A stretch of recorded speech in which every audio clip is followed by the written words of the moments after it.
कि मैं चीन के साथ मिलकर के मेरे गुजरात में स्पोर्ट्स को और डेवलप करने के लिए काम करना चाहता हूं।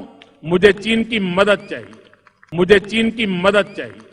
70% से ज्यादा चाइना हमारे कई सेक्टर्स में घुसे हुआ है और हम उसके पास सिर्फ मुश्किल से बहुत ही कम 3% समथिंग हमारा पेनिट्रेशन चाइना में है। और चाइना के इन्वेस्टमेंट कई सेक्टर्स में पूरे इंडिया में फैले हुए हैं। आप उनके इन्वेस्टमेंट्स को ऐसे ही नहीं छोड़ दे सकते। अगर आप उनके इन्वेस्टमेंट्स को हटाना चाहे पूरे इंडिया से निकालने के लिए, अल्लाह करीम। और उनके इक्विपमेंट्स भी हम यूज करते हैं। आप इलेक्ट्रॉनिक सेक्टर्स में, रेलवे सेक्टर्स में और कई सेक्टर्स में, तो अगर वो इक्विपमेंट्स रोके तो इंडस्ट्रीज बैठ जाने के चांसेस है। बीफ से लेके कई सेक्टर्स में चाइना के इन्वेस्टमेंट्स हैं ऑलरेडी। कैसा चाइना पे डिपेंडेंसी खत्म हो, हम आगे बढ़े चाइना और अमेरिका से भी। उसके लिए आपको चाहिए बहुत ही स्ट्रॉन्ग एजुकेशनल इंस्टीट्यूट्स, बहुत ही स्ट्रॉन्ग रिसर्च लेबोरेटरीज, बहुत ही strong manpower with very good technical expertise, बहुत ही अच्छी उम्दा तालीम और टेक्निकल काबिलियत के साथ बेहतरीन मैन पावर। उसके लिए आपको चाहिए बेहतरीन इंफ्रास्ट्रक्चर। उसके लिए काफी पैसा लगता है और वो आपको मिल सकता है अरब नेशन से। अरब के पास हेज फंड्स, यूएई का हेज फंड है $1 ट्रिलियन का। सऊदी अरब का हेज फंड है इट्स ऑलमोस्ट $700 to $800 बिलियन का। वैसे ही कुवैत का हेज फंड है, कतर का हेज फंड है, बहरीन का हेज फंड है। ये हेज फंड इस्तेमाल आ सकते हैं, लेकिन कब? जब मुसलमानों के साथ संघी government, Modi, Amit Shah, BJP, RSS government सही तरीके से व्यवहार करे। और एक इंपॉर्टेंट बात मैं बताना चाहता हूं, वो ये है हमारा बैंकिंग सेक्टर सूदी है, इसीलिए बर्बादी चल रही है। अगर हमारा बैंकिंग सेक्टर सूदी नहीं रहता, अगर हमारा बैंकिंग सेक्टर इस्लामिक बैंकिंग वाला रहता, तो हमारे पास इंफ्रास्ट्रक्चर से लेके मैन पावर तक, यूनिवर्सिटी से रिसर्च सेंटर्स तक हम बेहतरीन डेवलप कर सकते थे। आज जैसा सऊदी अरब कर रहा है, आज जैसा यूएई किया है, सऊदी अरब किया है, दूसरे कई देश कर रहे थे क्या? क्योंकि उनका बैंकिंग सेक्टर क्या है?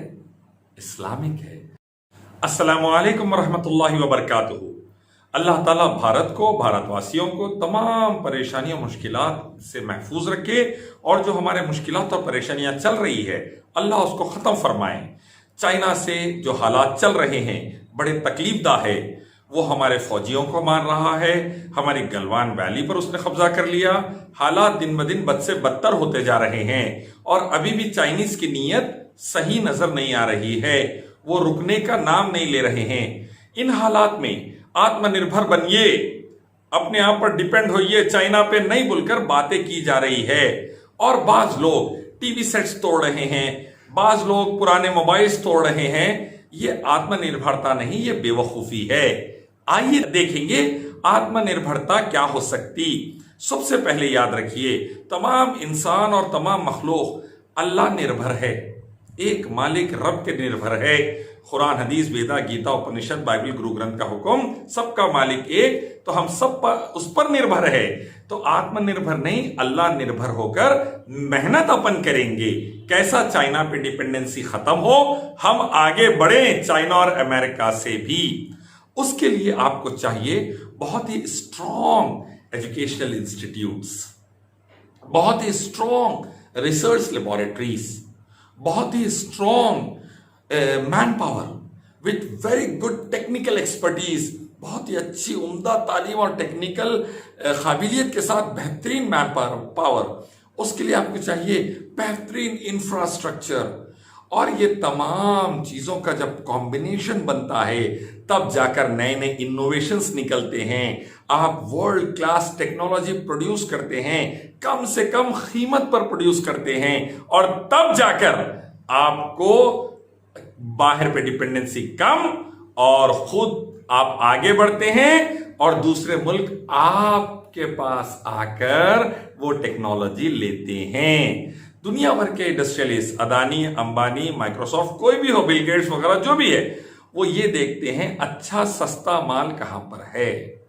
वो ये नहीं देखते कि कोसी कंट्री की किससे जंग चल रही, उन्हें ये देखते अच्छा सस्ता माल कहां है।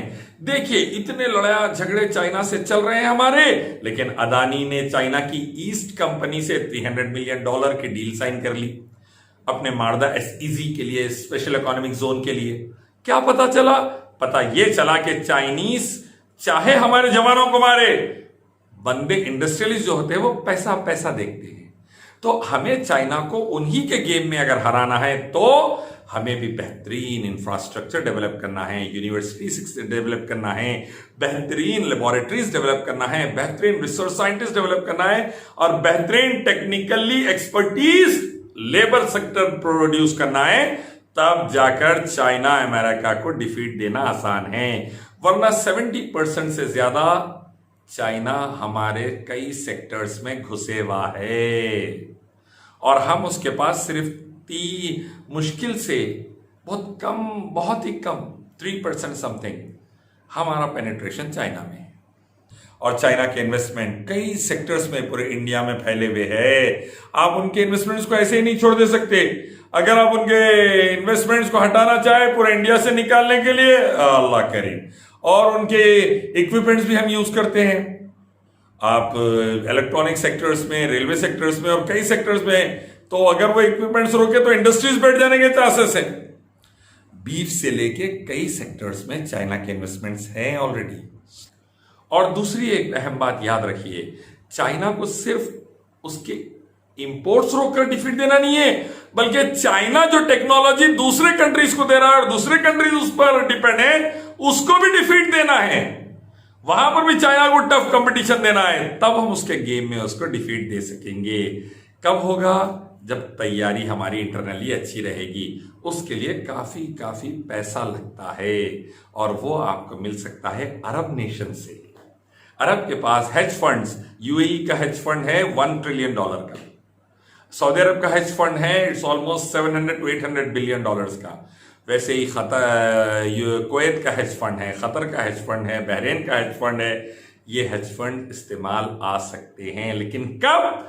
जब मुसलमानों के साथ संघी government, Modi, Amit Shah, BJP, RSS government सही तरीके से व्यवहार करे, इक्वालिटी, जस्टिस भारत के अंदर रखे, पीस, प्रॉस्पेरिटी रखे, अमन और शांति के साथ सबको लेकर रूल करे, लिंचिंग जैसे दरिंदगी के माहौल बंद हो, मासूमों पर फेक केसेस बंद हो, मासूमों का फेक एनकाउंटर्स बंद हो, तब जाकर अरब नेशंस हम पर भरोसा करेंगे, हालात सुधरेंगे और तब जाकर एक मैसिव फंड लाकर पूरा बेहतरीन इंफ्रास्ट्रक्चर, यूनिवर्सिटीज, रिसर्च सेंटर्स और मैन पावर हम डेवलप कर सकेंगे। तब जाकर हम world class innovative cutting edge technology दे सकेंगे और तब जाकर हम इंशाल्लाह चाइना को डिफीट दे सकेंगे उनके गेम में। वरना खाली पुराने टीवियां, गुजरातियां तोड़ ले रहे हैं, पुराने मोबाइल्स तोड़ ले रहे हैं, इससे गधे और बेवकूफ बन रहे, आत्मनिर्भर नहीं बन रहे। और एक इंपॉर्टेंट बात मैं बताना चाहता हूं, वो ये है हमारा बैंकिंग सेक्टर सूदी है, इसीलिए बर्बादी चल रही है। अगर हमारा बैंकिंग सेक्टर सूदी नहीं रहता, अगर हमारा बैंकिंग सेक्टर इस्लामिक बैंकिंग वाला रहता, तो हमारे पास इंफ्रास्ट्रक्चर से लेके मैन पावर तक, यूनिवर्सिटी से रिसर्च सेंटर्स तक हम बेहतरीन डेवलप कर सकते थे। आज जैसा सऊदी अरब कर रहा है, आज जैसा यूएई किया है, सऊदी अरब किया है, दूसरे कई नेशंस कर रहे हैं। देखिए आप, क्योंकि उनका बैंकिंग सेक्टर क्या है? इस्लामिक है। और इस्लामिक बैंकिंग सेक्टर की ब्यूटी देखो आप, रिसेंटली मुकेश अंबानी ने पूरे बैंक के लोन्स क्लियर कर दिए, नेट डेप्ट फ्री हो गई कंपनी। 1,61,000 करोड़ के कर्जे थे, पूरे अदा कर दिए बैंक्स को। तो एक ही दिन में 8% शेयर्स जंप हुए, एक ही दिन में 8% शेयर्स जंप हुए रिलायंस के, और 84,000 करोड़ का फायदा हुआ एक ही दिन। ये पता चला कि अगर आप सूदी निजाम हटा दिए, हमारे किसान नहीं मरेंगे, हमारा मिडिल क्लास नहीं मरेगा, हमारे रिच हो जा रहे हैं, पूर हो जा रहे हैं, ये इनइक्वालिटी, इनजस्टिस नहीं रहेगी। आप हटाइए सूदी निजाम और लाइए इस्लामी निजाम बगैर सूद का, प्रॉफिट लॉस में बराबर का हिस्सेदार, मिडिल ईस्ट का फंड लाइए अरब नेशंस का, और ये चीजें डेवलप करिए। इस डेवलपमेंट में इलिया शरफुद्दीन की क्या हेल्प हो सकती है, मैं करने तैयार हूं।